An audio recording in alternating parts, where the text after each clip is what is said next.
I want to welcome everyone who has taken time to join our training on how to effectively communicate over the phone today. I am Mrs. Kofi Boafo, founder and CEO of Ncvo-Ghana, and I'll be your host for today's training. We want to know where you are and where you have joined us from. So please, can you please type in the chat your name, where you have joined us from, your email address, so that we can send the recording to you after the training. After we send the recording to you, feel free to share with your friends and colleagues. Okay, I'll say it again. I think some more people have just joined in. Once again, I want to welcome you to today's training. As you have joined us, can you please let us know where you have joined us from? By typing in the chat where you joined us from, your name and your email address, so that we can send you the recording after today's training. So, for those who don't know about Ncvo-Ghana, Ncvo-Ghana is an umbrella organization in Ghana set up as an independent consultancy charity organization that provides a range of services and guidance to NGOs and their trustees that work in Ghana. Our main aim is to support and promote the NGO sector in Ghana to help them run their organizations effectively. We all know that NGOs in Ghana and around the world makes a lot of difference to millions of lives. They play a vital role in our society, and a lot of people benefit from their services.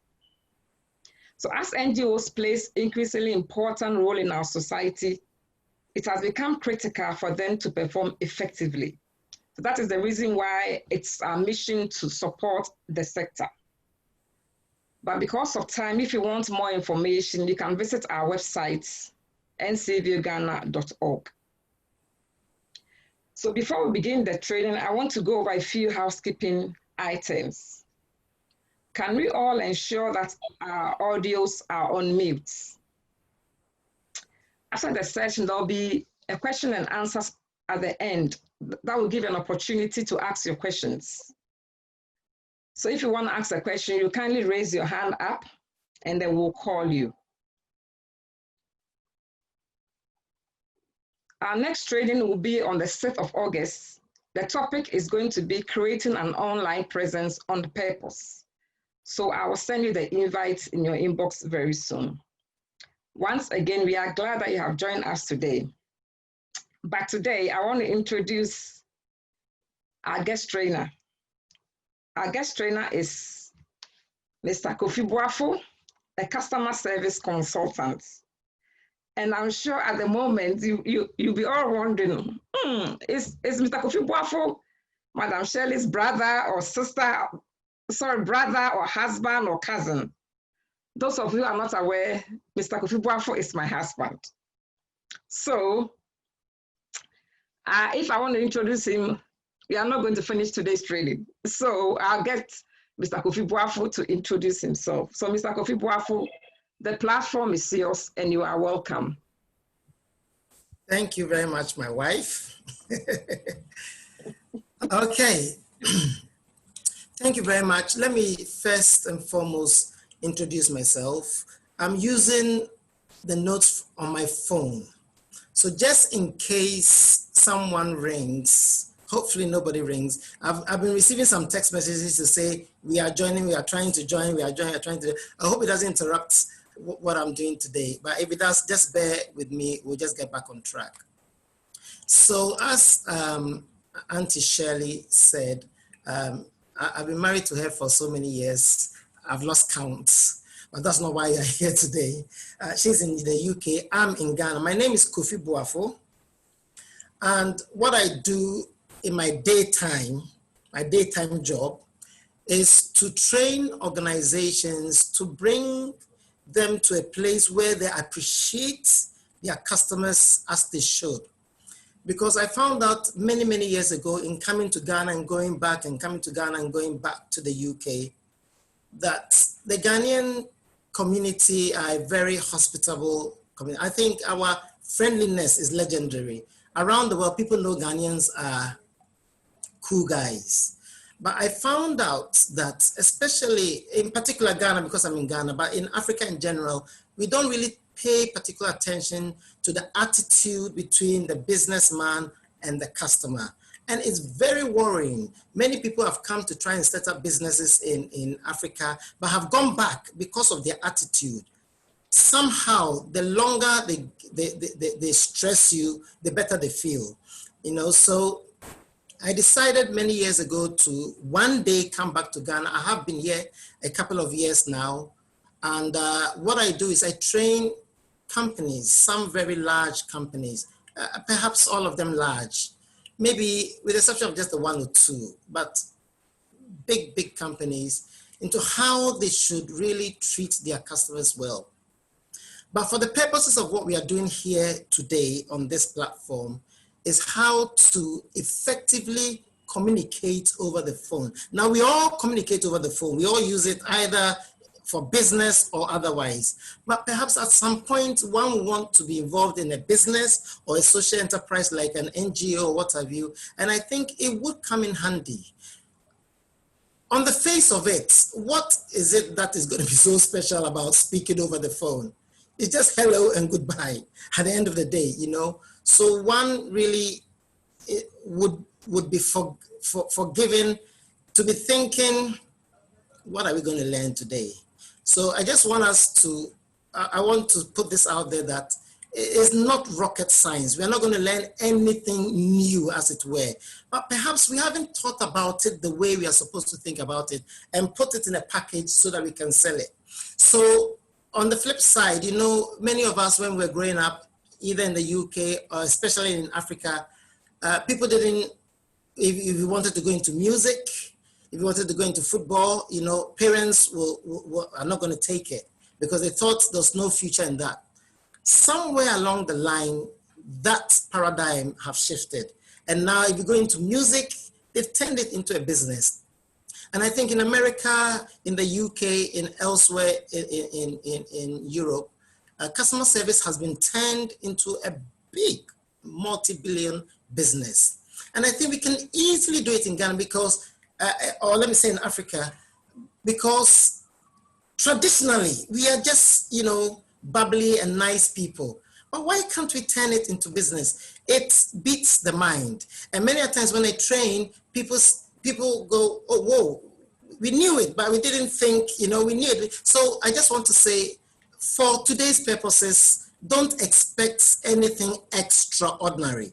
Or everything I'm going to say is just pretty ordinary, but just so that we are aware and perhaps in your own small way, package it and make business and make money out of it.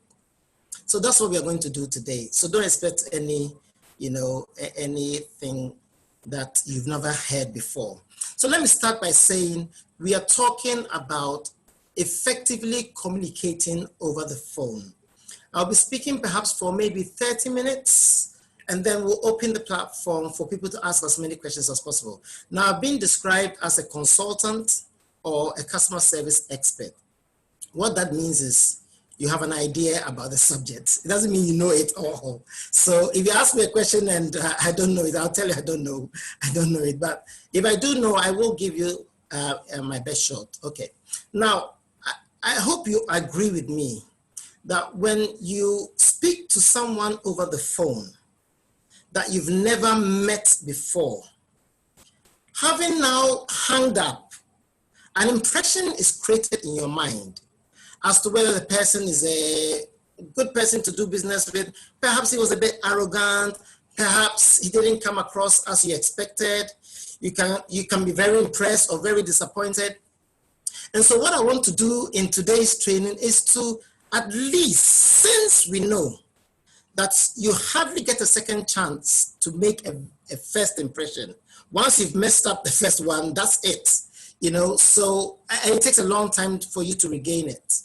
So those of you in business or dealing with people on a daily basis, whether you are a pastor or a teacher or a business person, NGO guys on the platform here, I just want to say that you want to get it right the first time.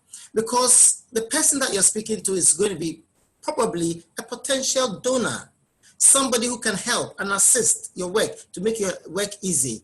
You know, Jeff Bezos, the guy who owns Amazon, owns only 16% of his own company. He founded it some 20 years or so ago. Basically, it's just a bookshop, and he's turned it into a multi-billion. He owns only 16%, and yet that 16% has made him one of the richest men in the world. So you don't have to own your NGO or your business 100%. You are the boss. It's your way or the highway. For you to be effective, you can delegate to people who know what they're doing. And that's the beauty of what we are going to do today. So that if perhaps you are not the best person on the phone, you've got mood swings, depending on, you know, the day, the weather, what you ate in the morning, whether you tripped over the cat or dog or what have you, then please don't be answering the phone. You might as well be the founder. It doesn't matter. You don't have to be the one at the tail end, because the person there has to have a lot of patience, because not everybody is going to be nice to you over the phone. So let me proceed by saying that since I can't hear you or you're all muted, I'm assuming that you're saying yes to my question. That if you speak to somebody that you've never met before on the phone, after you've hung up, or perhaps whilst you're still on the line, an impression is formed. And I want to help us on the platform here so that the impression that we form is perhaps 100% or high 90s if we make that call. Now, over the phone, obviously, one of the most important languages that we speak is our body. Our body is more or less like 50% of what we say. What you say is only 7%. How you say it is a bit more, 38%. But your body says a whole lot, 55%. So if it's a face-to-face meeting, you can easily find out or sort out what's going on. But on the phone, it's a bit difficult to find out what the person's body is saying, even though they are saying this or saying that. So again, there's a technique to find out these things. Now, when someone calls you, I'm sure many of you have called somebody and you would say to the person, why are you laughing? You know, you can't see the person, but you can sense. You didn't hear anything, but you can sense the person, or you can say, why are you angry? Now, because the people on the other side know you never saw them or you can't see them, they can deny it. But in your heart, you can tell. So this is what I'm talking about. It's a science. It's not something that you can learn from books, but it's an art. It's an emotional intelligence thing that you really need to get to grips with. So when someone calls you on the phone and you're not in a happy mood, no matter what you say, it's translated. They will feel it even if you don't say anything. So you have to be in a happy mood all the time. You know, you can smile over the phone, they will feel it, even though it's silent. So beware when you speak on the phone. Don't assume because the person doesn't see you, they can't sense what you're going through. Are you with me? I hope you are with me. You know. Okay. So just this thing that I've written here, the wrong words can derail your customer experience. So one wrong word, a word out of place, can really throw a big deal, because someone might call to want to help with IT. Perhaps they might help you build your website. Maybe they are into marketing, they can help market your business. You know, they might not necessarily be bringing in money, as it were, but anybody on the other line could be somebody that you would need either now or in the future. So everything that you do must be spot on. Don't think, oh, I'll just say anything, and then another time when I see him face to face, I'll take my time and do it properly. No, you might never get that opportunity again. You know, people have choices. That's what people need to have in their mind. For someone to call your line or your office or your business or your NGO, it means they have an interest. In your mind, In your mind, you should be feeling so privileged that someone bothered to pick up the phone to call you. Now, what they need and what they want from you might be something totally different, but this is just on the side. If they need something that you can't help them with, as in your organization, but you can point them in the right direction, please do. Because people talk, and they can always say, I called Ncvo, they couldn't help me because they don't sell helicopters. I wanted to buy a helicopter. But they pointed me to the airport where I can get it. And that is big time. Never say, look, it's got nothing to do with us. We don't sell helicopters. Bye-bye, you're wasting my time. Because you don't know who that person is and whether to come back to buy to your statements. So anybody that calls your place, your office, your business is a potential customer. A potential customer in the sense that if not now, perhaps in the future sometime, you will do business with them. That is very key. Never just, wave your hand and think it's got nothing to do with you anymore. So if we talk about a customer is somebody who would call your office and will want to do business with you. Now, there are different categories of customers. The normal customers we all know are people coming from outside to buy from our shop or to ask for something or to do business with us or what have you. These are our customers, but we've got internal customers. Internal customers is people that work with you. You should apply the same rule as you would apply with outsiders, because if you don't practice inside, when you go outside, it becomes difficult. So the courtesy that you would accord to people coming from outside should be the same atmosphere that you guys have in your offices. So you are practicing all the time. So when you go out, it becomes second nature. Okay.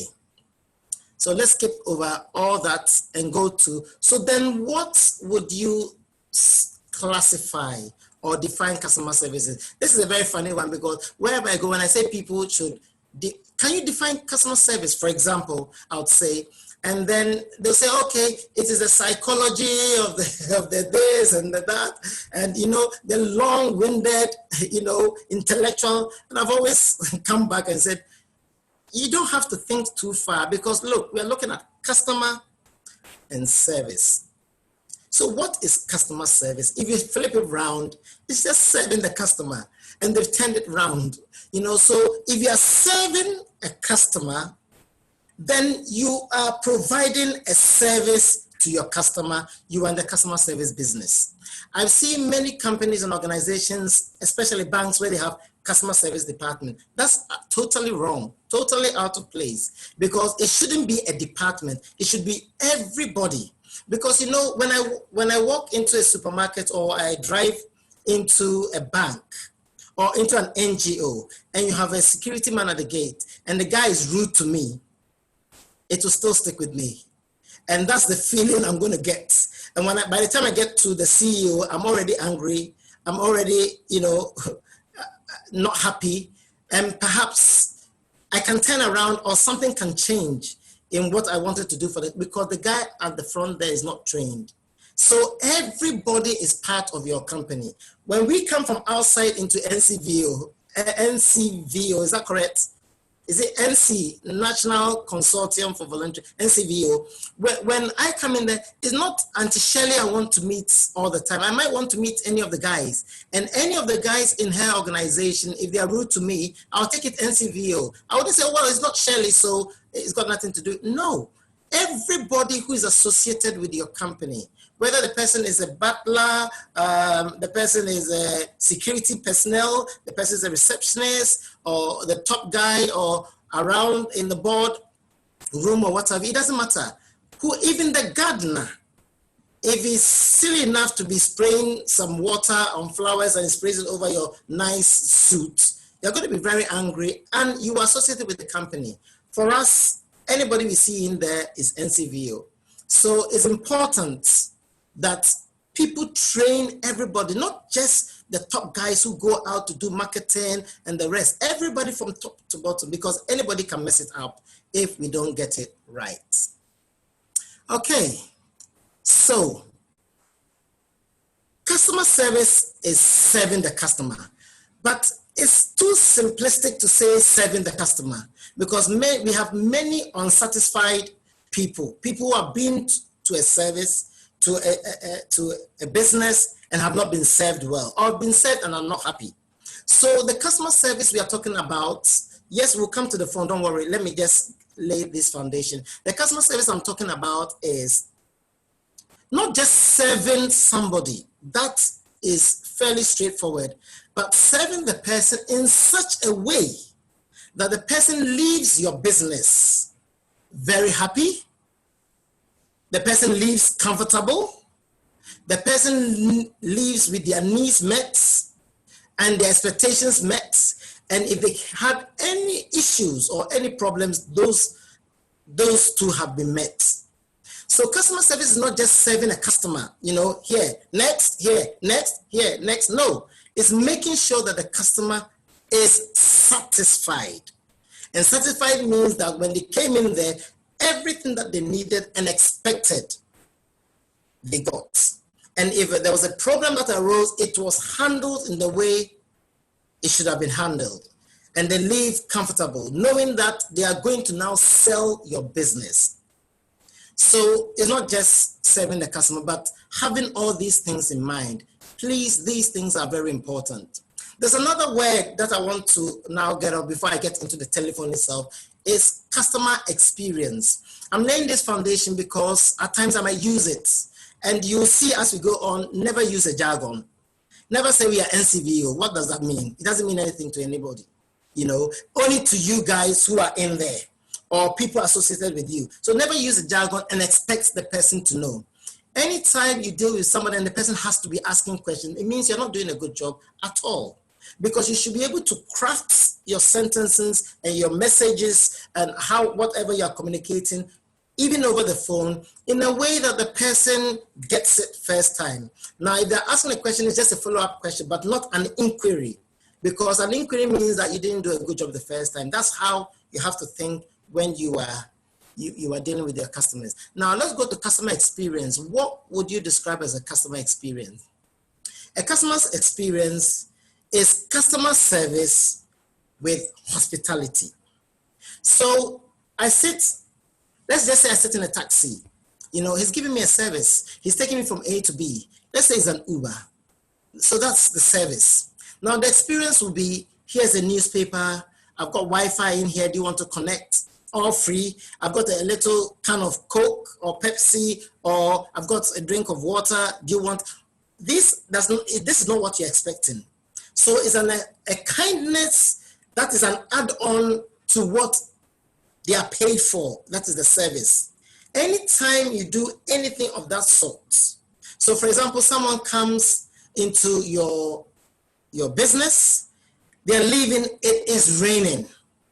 Now you don't say, okay, see, you've given a service, but the experience is going to be bad because they're going to go out wet. So if you have an umbrella, for example, you can walk the person out or have somebody walk the person out. If it's a shop that you're running, the person's got quite a few luggage. You get someone to help them to go to their car. And that's why some hotels, people that go into hotels, many of them are able-bodied people and they can open their own doors. But you have doormen opening doors. It's just an add-on. So that's what we call the customer experience. And the best way to understand this is, how do you feel after having dealt with Ncvo? How do you feel? If you feel satisfied and happy and the people had time for you, they didn't rush you, they sat you down, it was raining, they tell you can wait as much as possible, or they even called a cab for you and they even paid for it, that is the experience. I remember many years ago, we went on holiday to Spain, my whole family, and it cost an arm and a leg. And at the time, my head was spinning, how expensive it was, But after the pain of the expense, it is the feeling that it leaves you with. And so next time you want to go on another holiday. Why? Because of that feeling you get. So that is the experience I'm talking about. Long after you've forgotten how much it cost, you still remember the feeling. So when we hung around with the family, we were talking, when we went to Spain, the spa, the this, you still remember that. So in your businesses, you have to let people feel that if they hadn't visited you or called you on the phone, you know, you wouldn't have had a business. You let them feel special. You give them special attention as you would a very special guest to your home. Albeit on the phone, you never know who else is at the end of the line. You know, you don't know who they are connected to. So even though you're speaking to a woman or a man, you know, he could have a wife who might be able to help you. I had someone here from a very prestigious organization, and they're talking about NGOs and things like that, and how he just wants to help, and that he's an ace. Oh, what did he say? He said he was an ace proposal writer. And so if I knew, I said, yeah, my wife is into all these things. She said, look, connect me. Now, that's not why he came here, you know, but when he was leaving, he said, please make sure you connect me to your wife, you know, because he just wants to help in proposal writing. Now, some of you might even on this platform be thinking of some grants or things, and you're stuck because, you know, so through Ncvo, you can get the, so this is the kind of experience I'm saying that it shouldn't be, it's none of my business now. I'm not making money out of what I'm saying to you, so I'm not going to bother myself. No, help people as much as you possibly can, and it will come back to you. So that's the customer experience. Customer experience is customer service plus hospitality.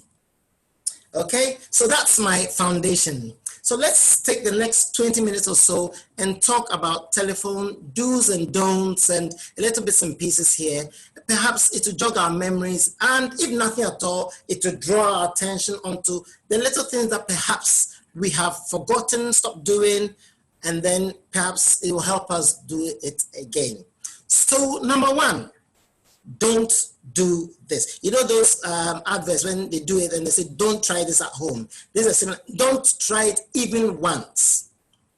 Number one, I'm numbering it. It's not numbered on my screen here, but I'm numbering them. Number one, when you're speaking to people on the phone, you have to have a consistent voice.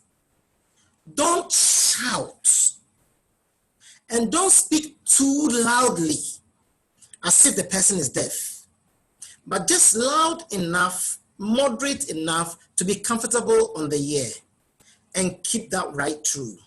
So it's not one day, oh, hello, and then it's like, and then another time, hello, the person can hardly hear. You confuse your customers in doing that. So what you do is you keep a consistent all the time, because if you don't want to do business, don't do it. Because no business is better than a bad business. So just don't do it. So don't be in your bed, lying down, sleeping, and then be chatting on the phone and you're trying to do business. No. Always make sure you are composed. Okay, we'll probably come to that. So let me not go on too much about that. So don't shout and don't speak too loudly, because it can be very irritating to your customer or the person at the other end of the line. So keep a consistent, and as a business person, choose the tone you want to use and use it all the time. So when people call and they hear the hello at the end of they know they've come to the right place, just by the tone, because you guys are consistent. It shouldn't be different people on the phone saying different things. We'll come to that. Okay. So don't talk too softly or in a low tone. It's probably one of the most annoying things, apart from probably the shouting, you know. It's so annoying that you're trying hard. And you know these mobile phones these days, you can stick it to your ear. So, and yes, what are you saying? Yeah, can you speak up? And you're wasting precious time, you know, and not everybody has patience. Not everybody is a cool guy. You know, I mean guy for both men and women. No, not everybody is a cool guy. So some people haven't got patience. So if you speak in a low and they'll just bang the phone and go. You know, perhaps you can say, oh, good riddance, let him go. But you don't know what he was bringing. Okay. Now, don't do this at home. Don't do this in your business. Don't use jargons. Because I find out, especially the time I've been in Ghana, people try to impress either with their accents, because they've lived abroad, they try and use their accent to bully you. They don't tell you, but you can tell, you know. And then they'll use little words that we use overseas that are not used here. So it will confuse them. You know, some guys say, Charlie, me when I'm speaking, I put on my British accent and I confuse them. Now, what's the point? apart from the obvious, are you insane? Because if you're not, why would you want to talk to somebody, do business with somebody, and you're confusing a person from the start? You know, as if it's cool to be able to speak in a certain way so people can't get you. You know, I don't know if you guys are laughing or whether it's just me, but you know, so don't use jargons. If you say, oh, I'm the MD, people are going to assume you're the managing director. But if you're in a hospital, doesn't mean you're the managing director or you're the medical director. So for someone to say, so what do you mean? Are you the managing director? It means you did not communicate properly because they've had to make an inquiry. If you say ECG in Ghana here, it means Electricity Corporation of Ghana. Even in a hospital setting, it's another equipment altogether. So don't use jargons. I had some banking people in my office here the other day, and they're using jargons. I say, what does it mean? You know, people normally, I find out, will not even ask what it means because they feel it's stupid. You're supposed to know. No, I'm not supposed to know. I'm not in your trade. I'm in mine. And I can use jargons you don't understand. So there's no point us wasting time trying to prove points, if you get my drift. So use simple, ordinary English that people can understand.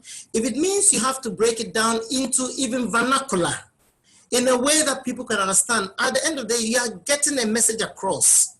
However your message is gotten across is what you should do. And don't try to impress with all these, you know, things that do not matter. Okay, so don't use jargons. Don't shout. Don't speak too loudly. Don't speak too softly or in a low tone. It's very irritating. Now, this one is another one. Don't rush your clients. If you know you're going to rush your clients, either you hand over the phone to somebody who will have time for them, or tell the person, you've caught me at a very bad time. Take the person's number, apologize profusely, and tell them you call them, and give them a time frame within which you call them, and call them then. Because your integrity, for some people, myself included, to say I'll call you in an hour and you don't call me, I'll just forget about you.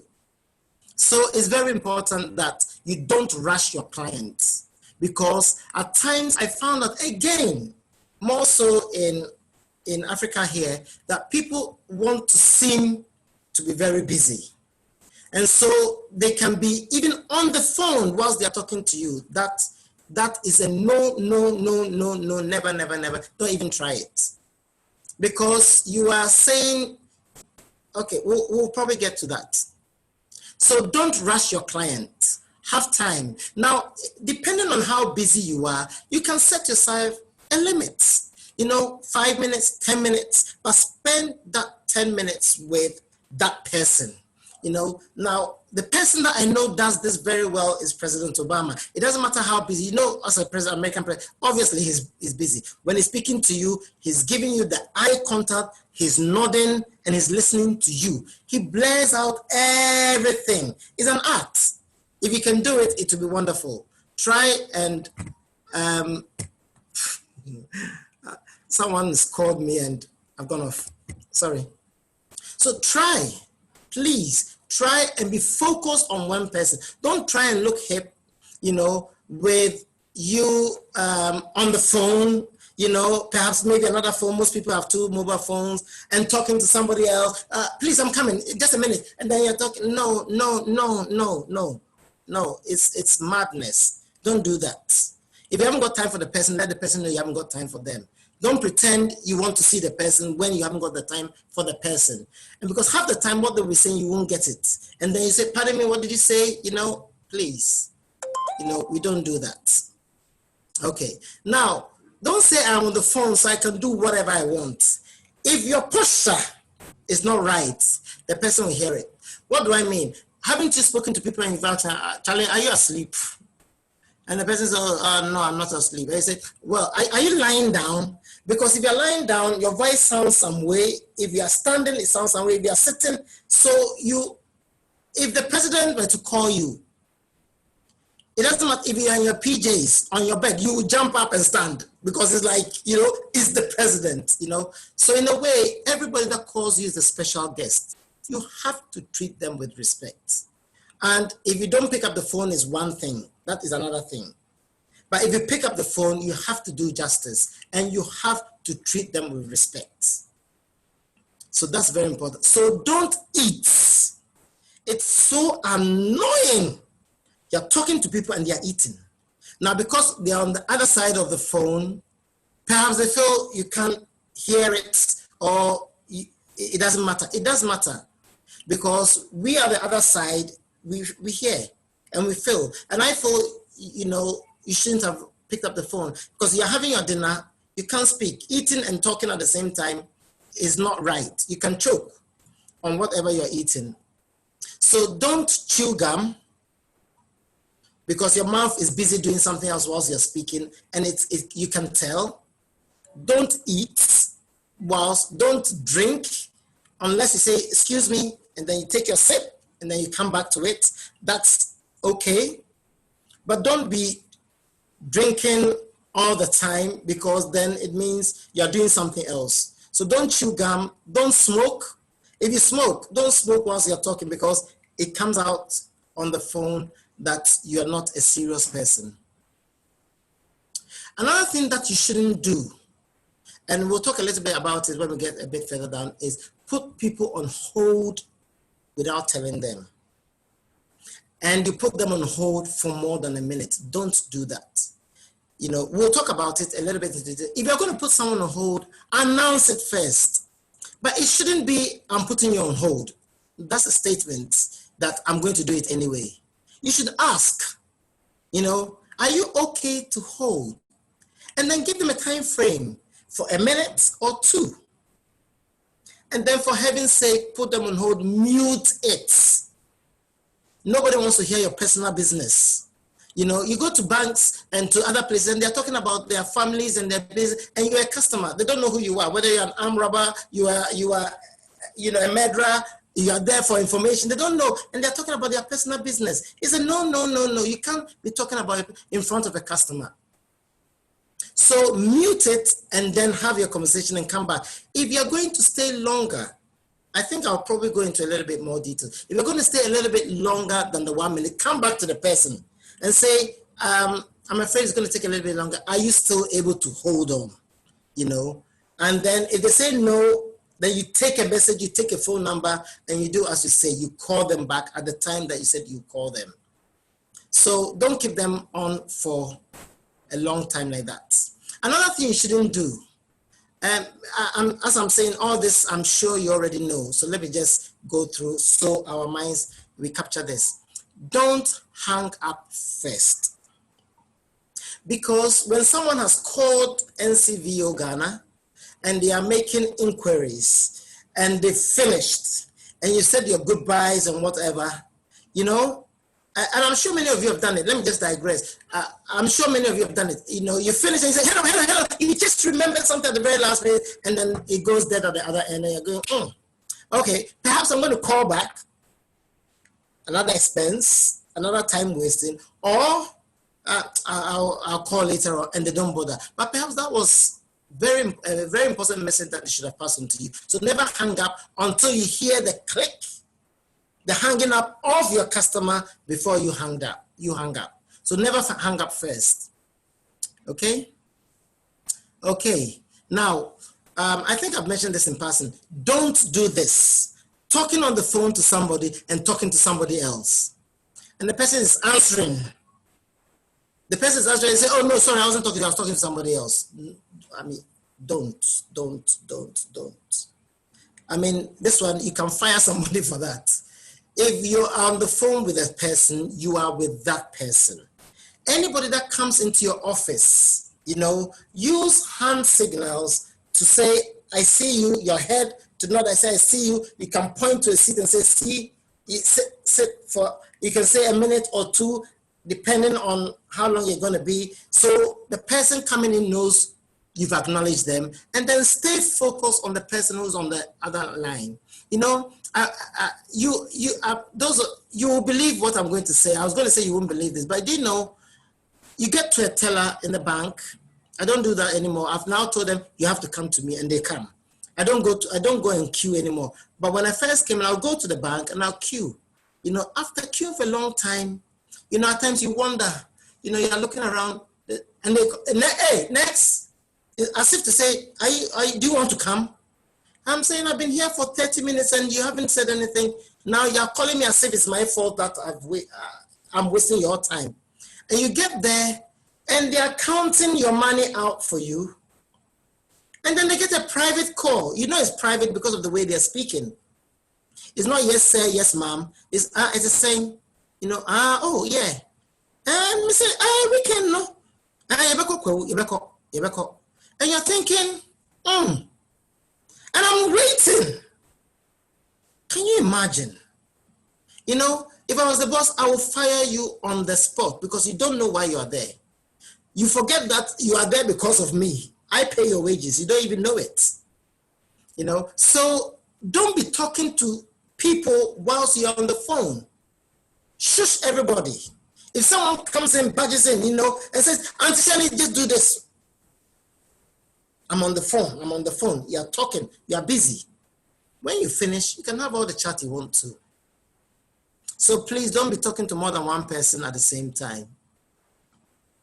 Now, if just like putting someone on hold, you have to let the person know and then mute it because whatever you say can come back to haunt you. Some of you would know even presidents, I think Tony Blair and George Bush, so they made some silly comments and their microphone was still on. So you always mute your phone if you put the person on hold. Just you do it as a practice and then you can always come back because you can say something and then forget that the customer is on there. And it's very bad.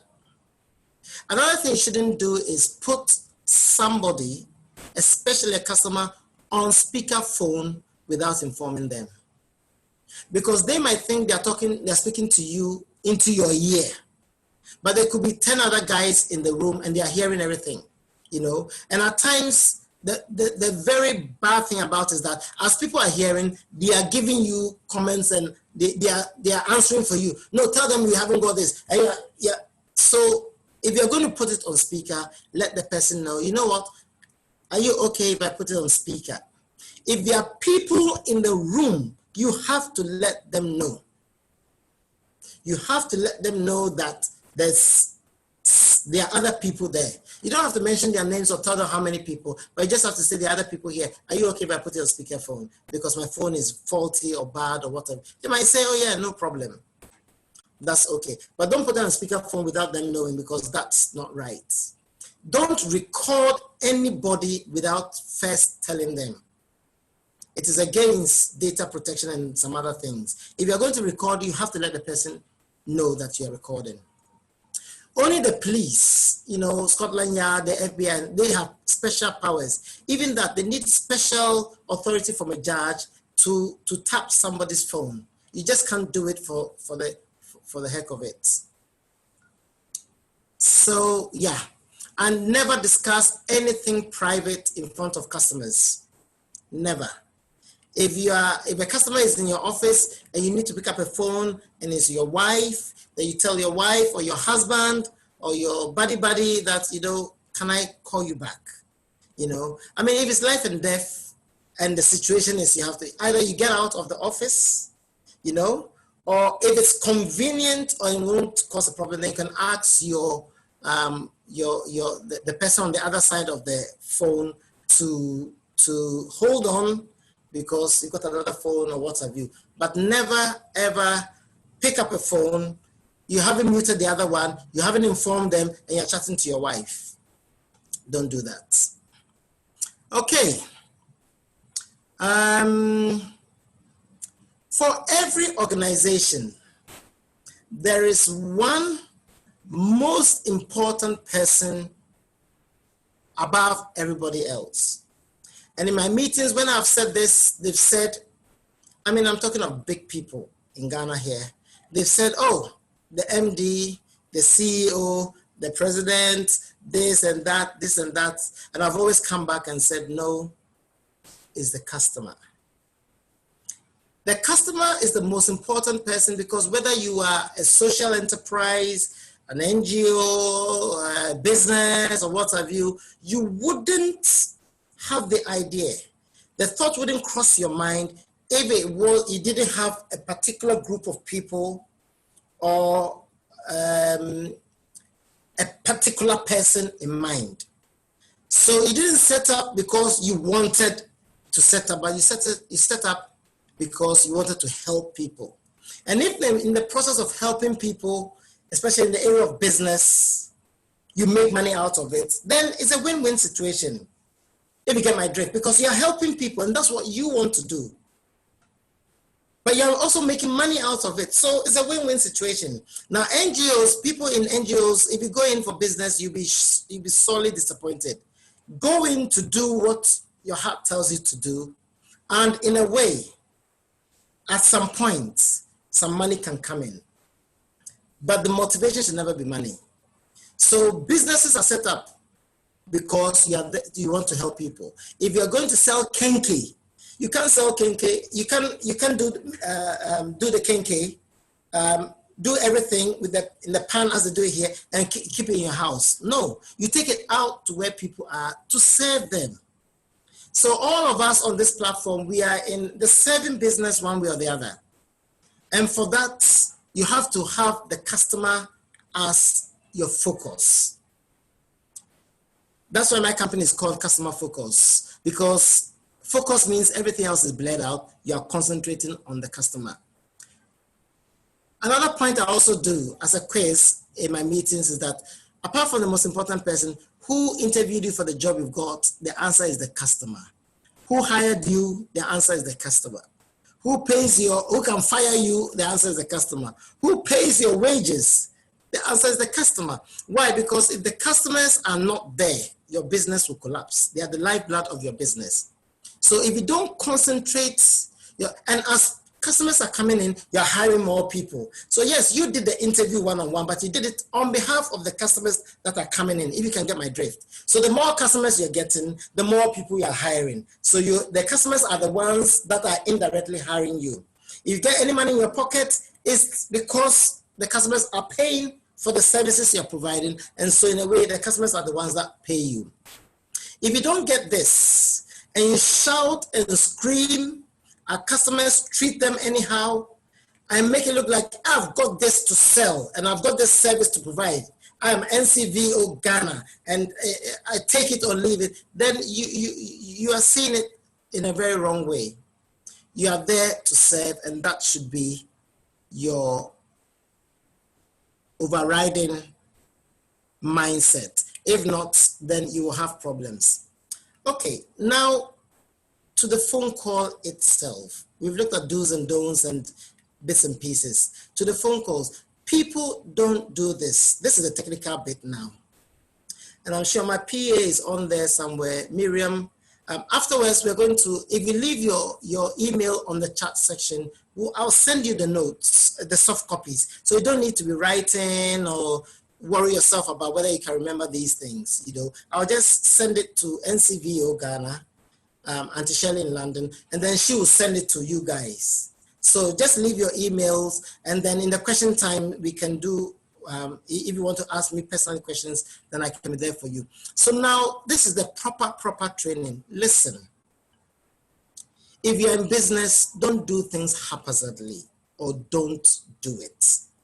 If you're going to do it, please do it well. Number one, you have to be prepared that at some point, somebody is going to call you and make an inquiry about what you do in your business.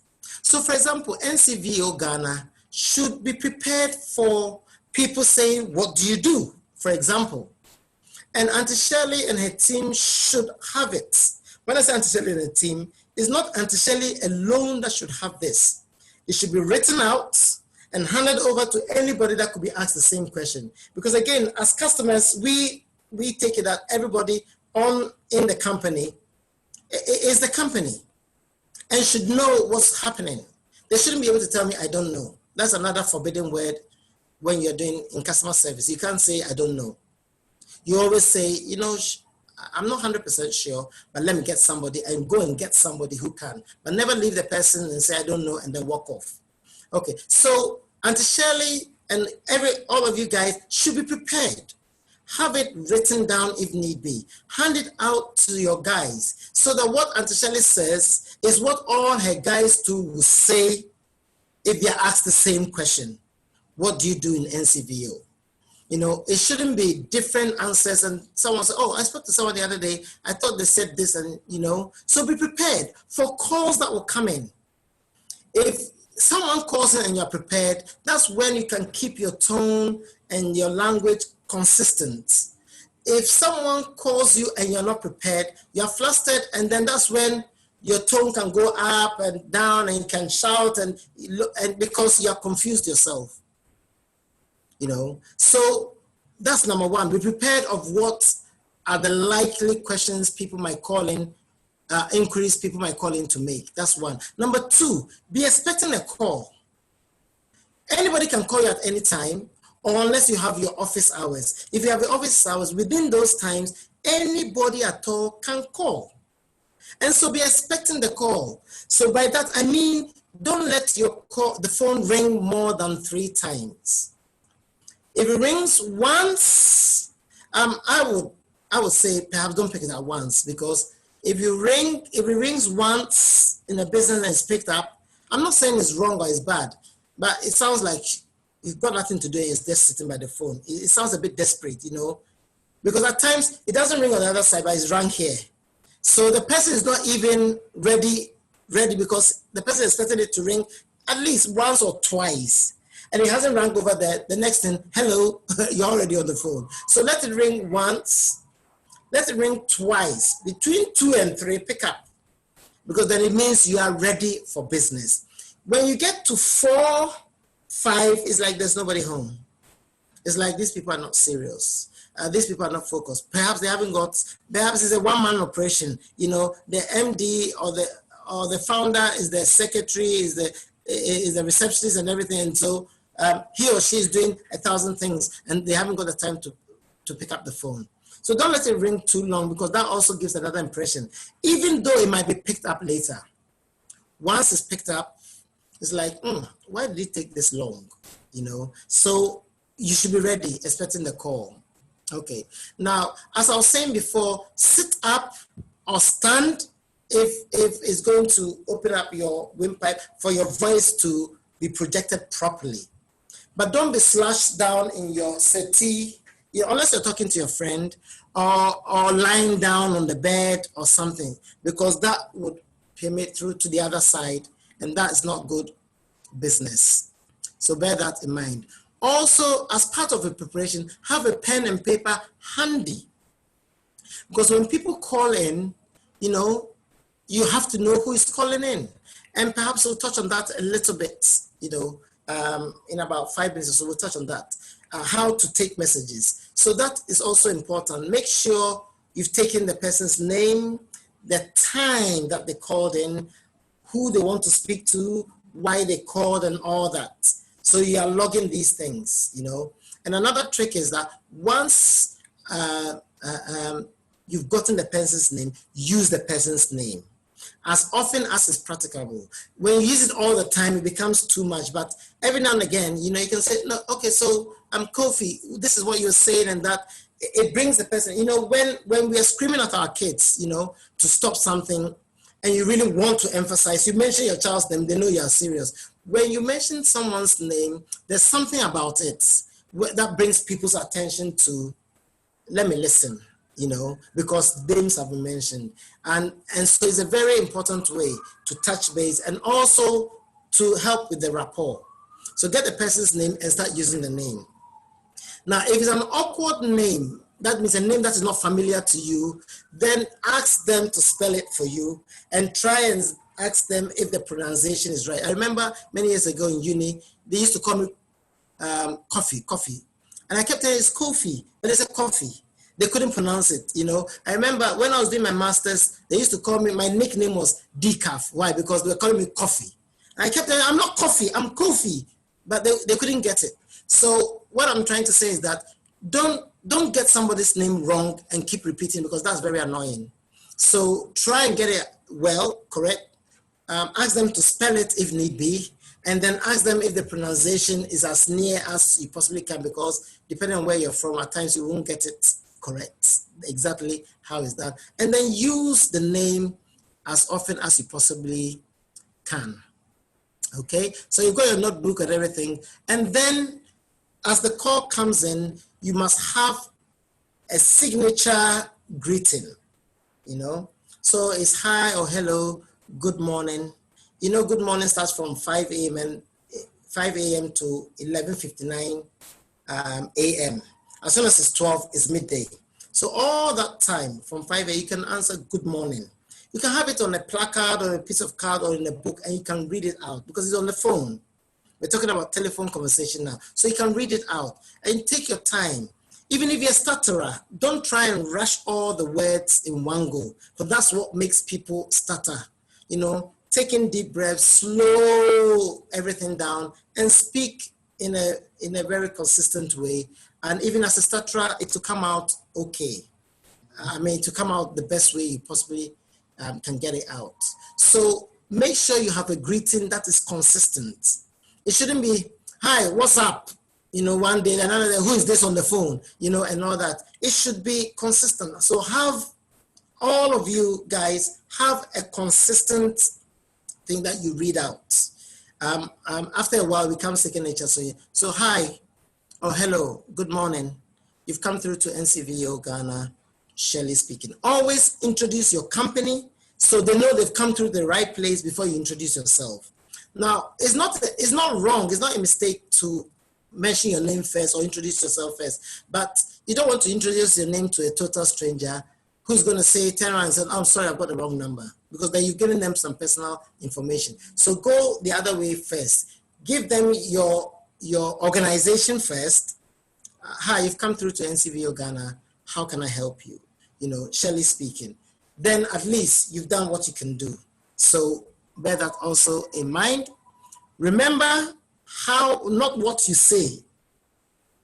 What you say is not all that important as how you say it and the way you say it. So bear that in mind and get a very nice way of receiving people. Now, if you ring somebody and the people are very receptive, it helps you to calm down, be relaxed, and you're ready to engage.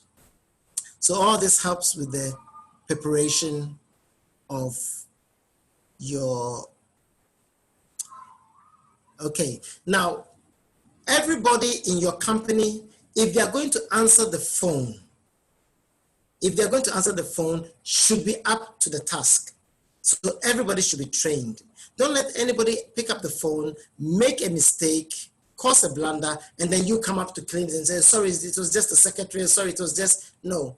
If somebody is not equipped or trained to pick up your call, they shouldn't pick up the call on your behalf. So that's very important to bear in mind.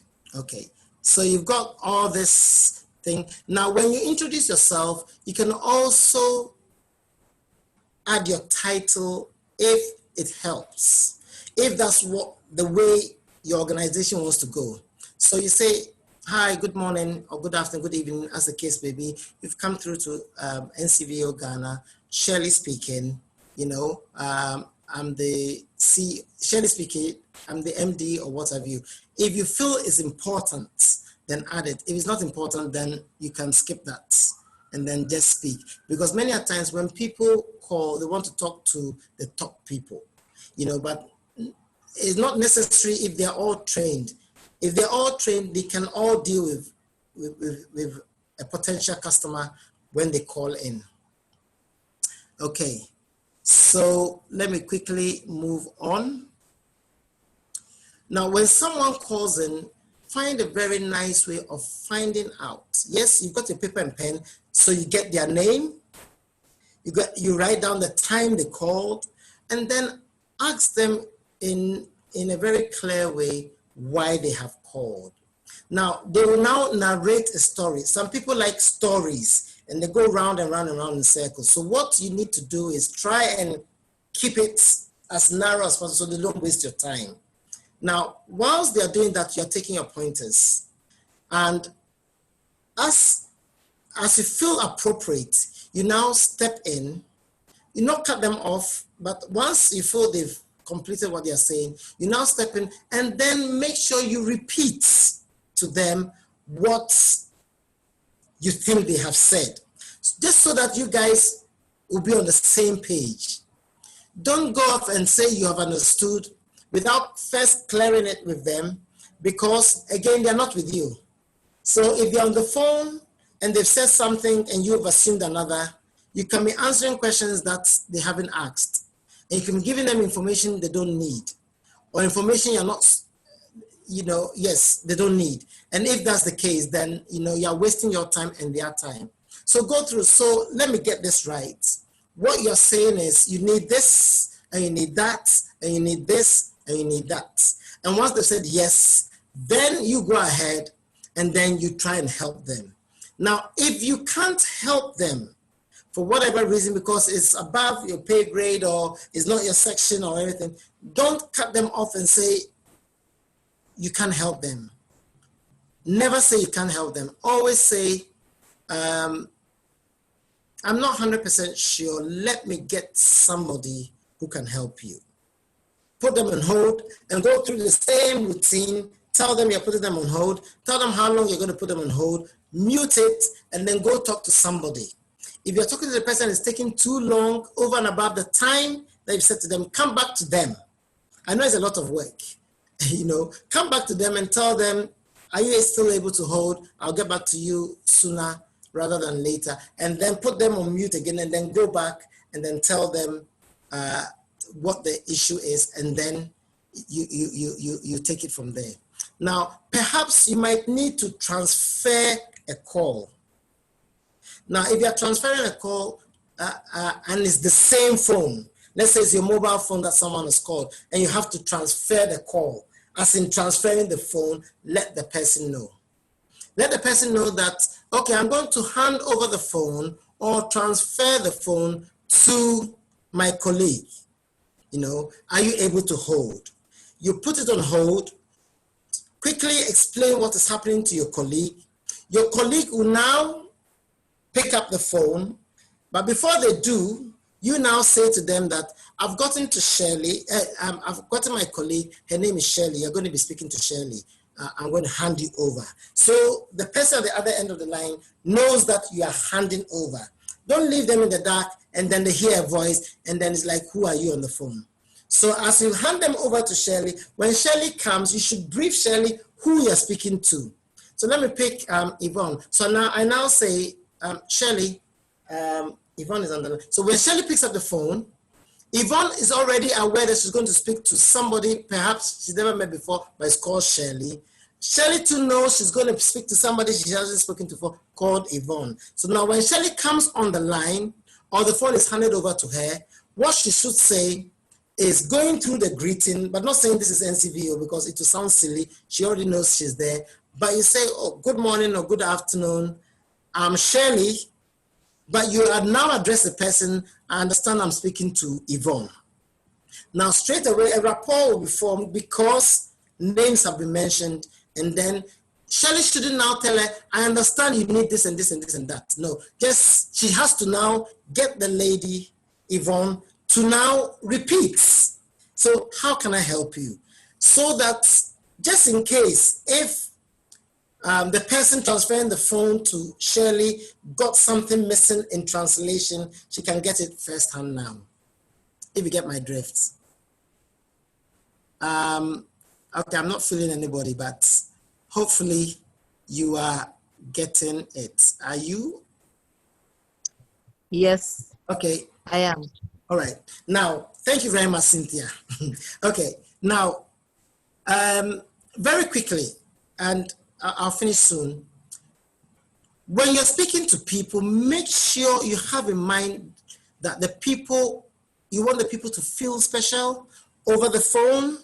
On the other end, you've never met them before, but let them feel special. Let them feel as though you were waiting for their call all day. Not in the sense as you're picking it on the first ring, but when you pick it up, your demeanor, your tone, the way you're saying, how can I help you? Nice. So you have to be creative.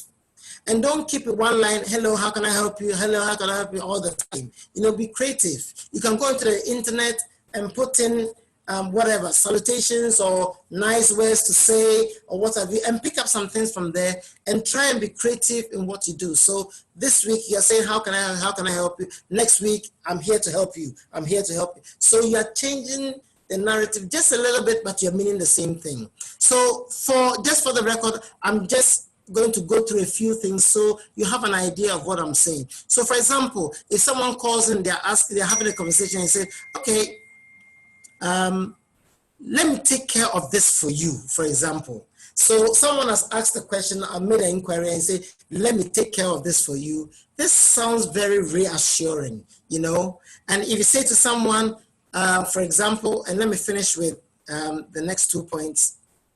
If you say, for example, this is how you can reach me. Let me give you my more personal mobile phone number. You know, you don't need to add the personal, but when you add it, the person feels as though they're getting an inside connection. And all this helps with the psyche of the customer and it brings them in, you know, and what can I do to help you and things like that.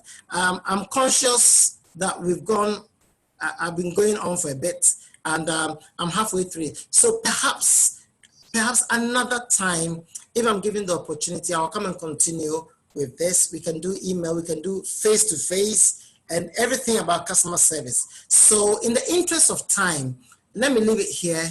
And perhaps some of the questions that might come up, if it's not already in the chat, but some of the questions that might come up, I'll be able to cover some of the grounds that I would have loved to cover if I was going on like that. So thank you very much for listening to me for the better part of an hour. I said 30 minutes. It's like I lied. I went on and on and on. And I do these things in the whole day. So to be squashed into 30 minutes, an hour, it cannot be done. So I've just done what I can do. And perhaps your questions will help me answer some more. So thank you very much for listening to me. Thank you. I'll hand over to you, Shirley. Thank you very much, Mr. Boafo. That was very, very interesting. And I was just listening. I'm saying, wow, which shows that there's a lot that we don't know. So thank you very much. We'll have you come back again. But thank you. As you said, we're going to give people opportunity to ask questions. So if you want to ask a question, if you can raise your hand. I can see John Yanni has raised his hand already. So if you can unmute yourself and ask the question for us, please. Thank you.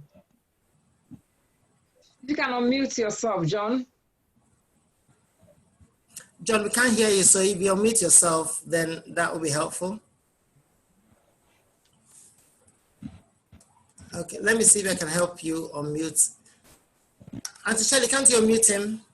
I'll try. John, I'll ask to unmute. Yes. Yeah. Okay, John. There you go. Can you hear me now? Yes, sir, we can. Okay. I just want to chip in one or few points. Thank you very much. I want to do some contribution here. It will be also better for us normally when you are answering phone calls, you don't do multitasking. For instance, you'll be answering phone calls and you are doing other things. That will really distract you, not to give you the focus. Yeah. Or on many times, as people also, they will be eating or they will be having a cup of coffee or having a chewing gum on their mouth, chewing it once they're having a phone call.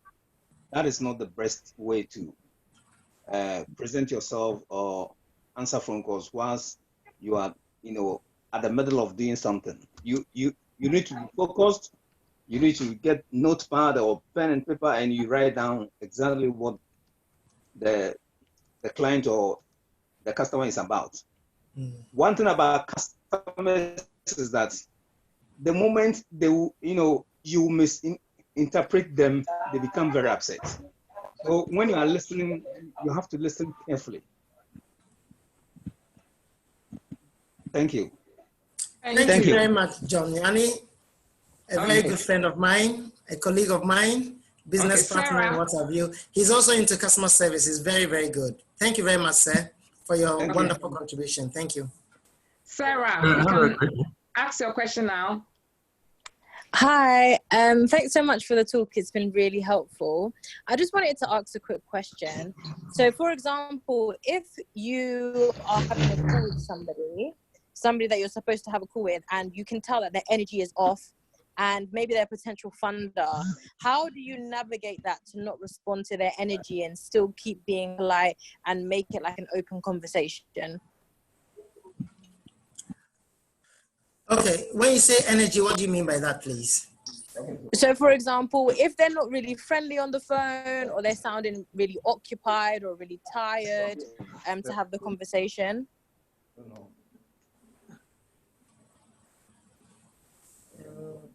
Okay, so let me get you right first. What you're saying is that you're speaking to someone on the phone, but the person is not engaging you in the conversation, or the person is tired. So they're like, maybe you've had that call scheduled, like that's a call you're supposed to have, but maybe on that day the person is just not really in the mood, and you can just sense their energy is off. They're not really receptive. Okay, I get it. How do you? Yeah, thank you. That's another subject called emotional intelligence, and I've got slides here, but obviously we can't get to it. Emotional intelligence is talking about how you should be able to read people's moods and respond accordingly. Basically, that's what it means. Now, if someone has got an issue with, perhaps it's your fault or their fault or nobody's fault, but you can't get through. You know, I said earlier on, a bad deal, a no deal is better than a bad deal. If you feel that this conversation is going to lead into something that eventually will cause a lot of problems, you know, find a very nice, creative way to cut the conversation off and ask the person, perhaps we can schedule another meeting for another time. Would that be better for you? And many a times, if the person is flustered and the person is not feeling too okay, then that's something the person will take on, and then you end it for another time, you know. I hasten to add that if the person is a donor, is a potential donor, and he calls, and the person will only react like that if something didn't go well from your end, and they're thinking you kept them on hold for a long time or what have you. But anytime you sense that this conversation is not going, we do this all the time, even in our everyday lives. You're talking to somebody, you can see the person is multitasking, the person is doing something else, and you can tell the person is not there. And so in business, you might not be able to say that, but in ordinary life, you say to someone, are you listening? Are you there? And they are saying, yes, yeah, but you can tell they're doing other things. As my friend John said, in that case, I am ready to put the phone down, not in a rude way, but, you know, to cut it off. But in business, as I was saying, you never put the phone down first. So what you say to the person that perhaps we can schedule this meeting for another time, you know, and what you're doing is you're buying time to catch the person at a more opportune time where you'll be able to do meaningful business. That's how I will handle it. I don't know if there are other people that can bring some contributions to that, but that's how I'll handle it. Okay. That's perfect. Thank you. Okay, Yvonne, do you want to make a contribution now? Yeah. Yes, absolutely. Mr. Boafo, thank you very much for a very good presentation. You know, these are things that we take for granted, you know, and I think we need to be reminded of how important it is to communicate effectively on the phone. And I hope that everyone who's listened today will take all the key points back and put them into action, you know, practice that as they run their NGOs. Sarah, when it comes to your question, you know, of when you've rung a donor or a potential funder, you know, I sit in a position in part of my role where I'm actually taking calls from people who are looking for funding. And what Mr. Boafo said about emotional intelligence is very important.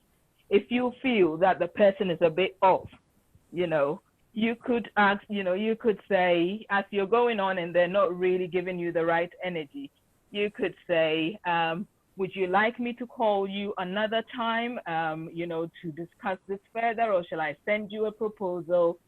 Give them a bit more options where they can get information their information, and then you can have another opportunity, to speak to them, and hopefully they would be in a better mood.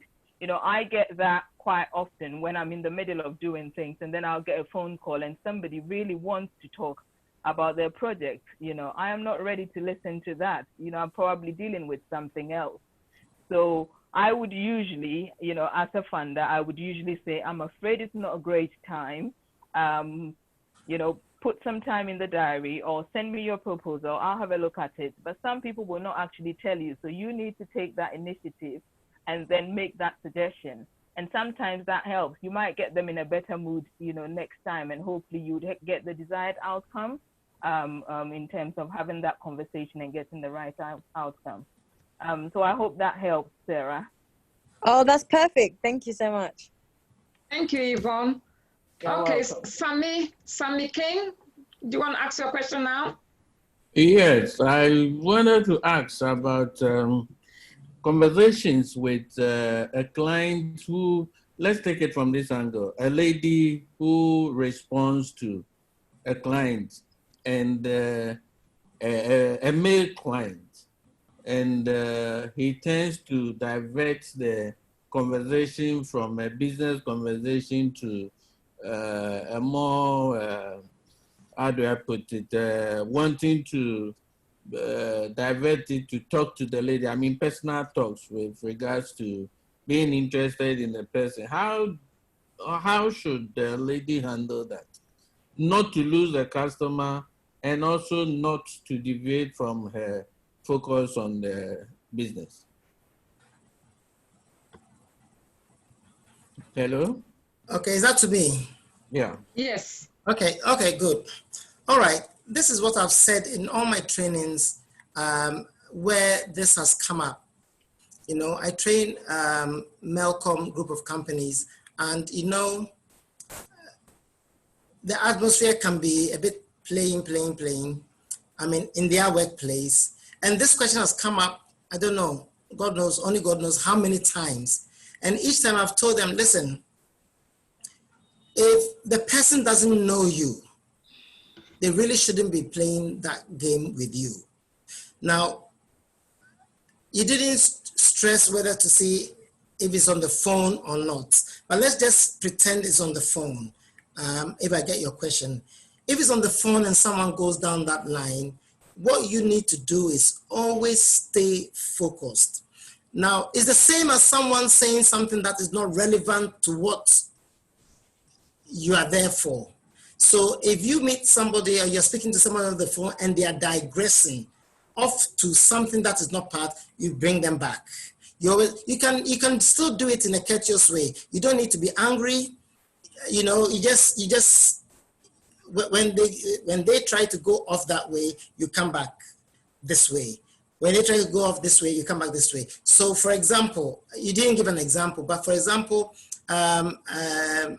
if the guy is trying to chat the lady up and say, so what are you doing tonight, for example, and what have you, the lady can always say something like, let's get this deal over with, and then we can talk about other things later. If you lose focus whilst you're doing that, you've missed it. Why are you there? You're there to have a certain kind of conversation. That conversation should end. Then if there's any other thing, you can go on to it. If perhaps during the time you are having this conversation, they are going off in this direction, that direction, you keep bringing them back. You stay professional, because at the end of the day, you can't really speak for somebody or control what somebody is thinking or how their minds work, but you know who you are and you are the professional. So you always make sure you stay professional. And in the same way, like a mother would be professional when a child wants to cross the road by themselves. The mom said, I've got your hand. And the child wants to be distracted. He said, no, I've got your hand. You still have to stay there, because if you let go, then it's going to be a problem. So you always do the professional thing and stay on course. Yeah, that's what I'll say. Thank you very much. So if you've got a question and you feel where you are is very noisy, you can send it in the chat and then we can read the question out for you. Thank you. Sammy, I don't know if you are happy with the answer or if you have your answer of your own. I actually was asking because I am into different businesses, and there's one I just started, and the lady in charge, let me say she's a very pretty lady. She goes out soliciting for clients, and most of the time they will want to have her number instead of the company's number, and then she will give the number to them, and they are ready to do business. The next one, they will keep wanting, now they will divert the whole thing. They want to see her, and then, as she said, she tries being professional and bring it back to business. And the answer you gave, as in, let's talk business, then later we can talk other things. She will give them that attitude, and then they'll be ready to do the business. But along the line, when they are now insisting, and she goes like, "Oh, I can't do that. That's not the purpose." We end up losing the business. Wow. So I don't know what their purpose is for her, and they are using the business as a target, as a lure to get her. And so when she refuses, then they don't come again. Or they really want to do business, but they wanted the business along her. So that is why I was asking. I actually spoke to her, and she's having problems because she's gotten more than 10 who are interested, but when the deal comes to putting money down for the job to be done, then they chicken out, and they don't bring the business anymore. And she's worried because she's getting the business but not getting the business. And that is why I was asking how best. Okay, I think you've clarified it. Perhaps one of the ladies will be able to help us answer this, because you know, ladies have their own way. For me, from a man's point of view, I'd say, without knowing much about what you're talking about, let me just give this answer as in, perhaps is the caliber of clients that she's going to for the business. If it's happening more often than not, then perhaps the clients, she should look at that, where she's going for the clients. You know, maybe if the companies are reputable companies, perhaps it won't happen as often. I don't know. I don't know. It's difficult to speak to it without knowing much about it. But can one of the ladies help us, please? I just want to contribute as well. I think what you can also do is, if you have men in your company, maybe you can also send them as well. That might help. The men are not getting the business. That's what he's saying. The men are not getting the business. Actually, there are two of them who do the marketing. Mm-hmm. And there's one man and a lady. And a woman, okay. Mm-hmm. Yes. So sometimes, like they go different companies. But in their situation, that is the problem.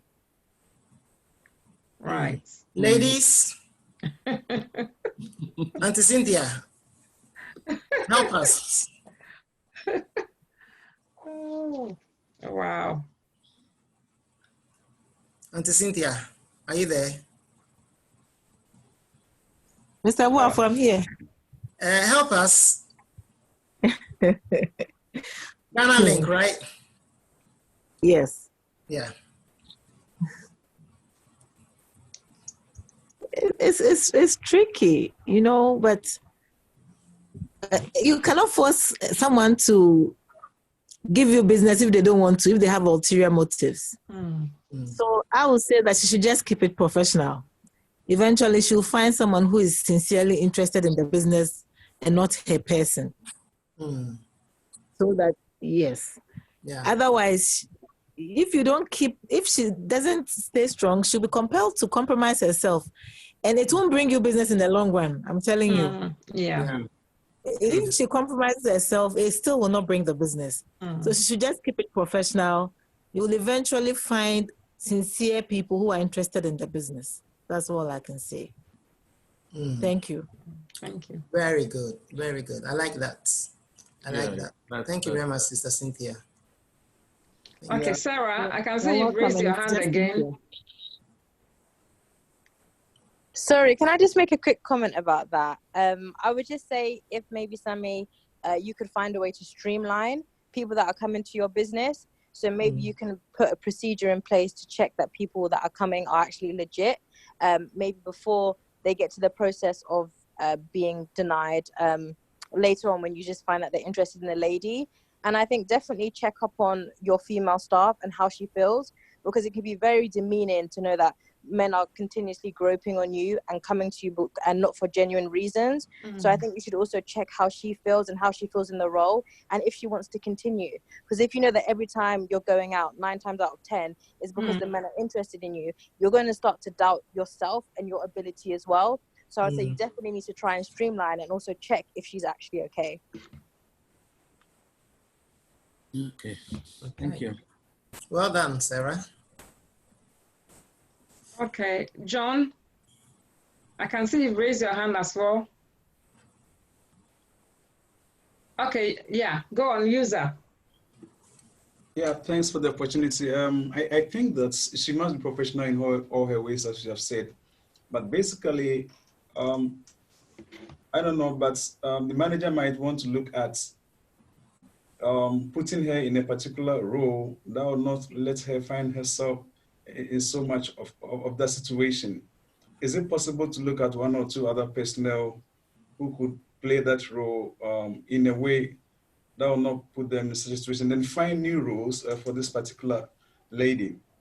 Again, I think she might have to revise her tactics or the way she goes around trying to get clients. Okay, she must inspect deep within herself and then see how she can approach the clients in ways that might not draw the attention so much to herself.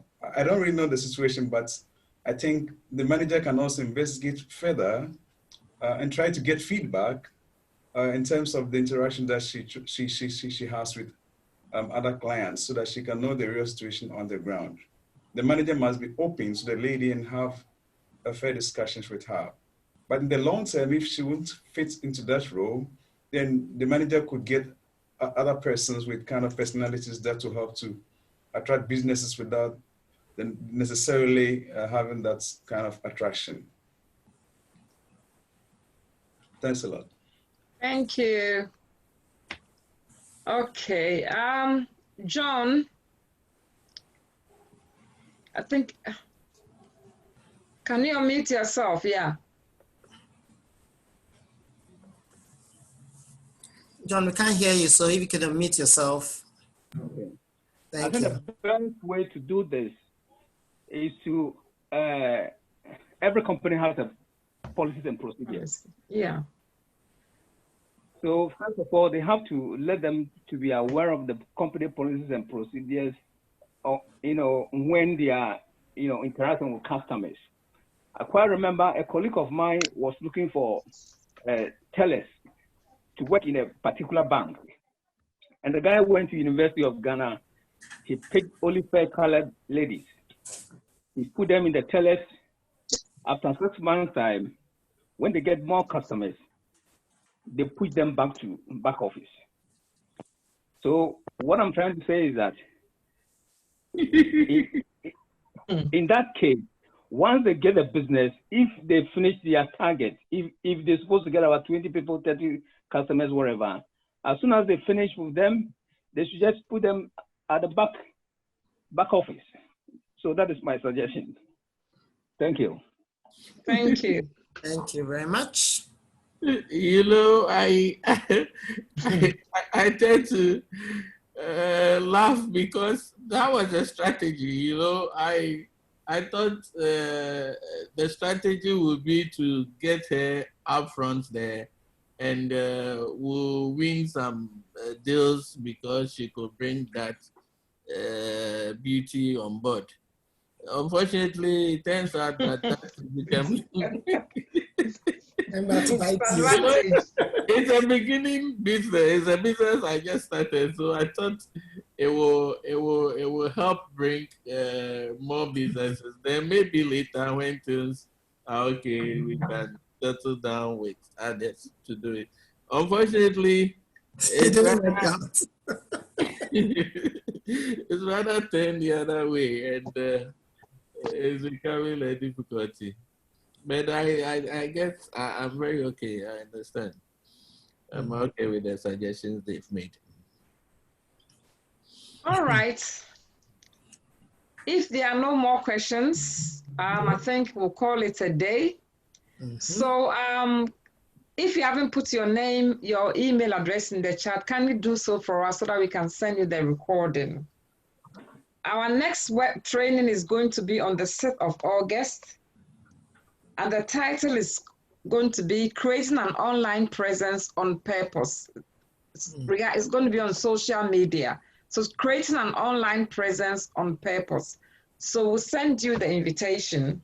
And also, as soon as the recording is ready, we'll send it to you. So we just want to say a big thank you to Mr. Boafo for your time and your knowledge today. That was very, very insightful. And as Yvonne said, some of these things, you take it for granted. You know, we've learned really a lot today. So thank you very much for your knowledge. And I'm sure they're going to call you back again for you to give us more knowledge on, maybe as you said, email will be also good. Okay. So thank you very much. So good night, everyone. And thank you for coming, for spending your almost 1.5 hours with us on this webinar. Thank you very, very much. And hope to see you again soon.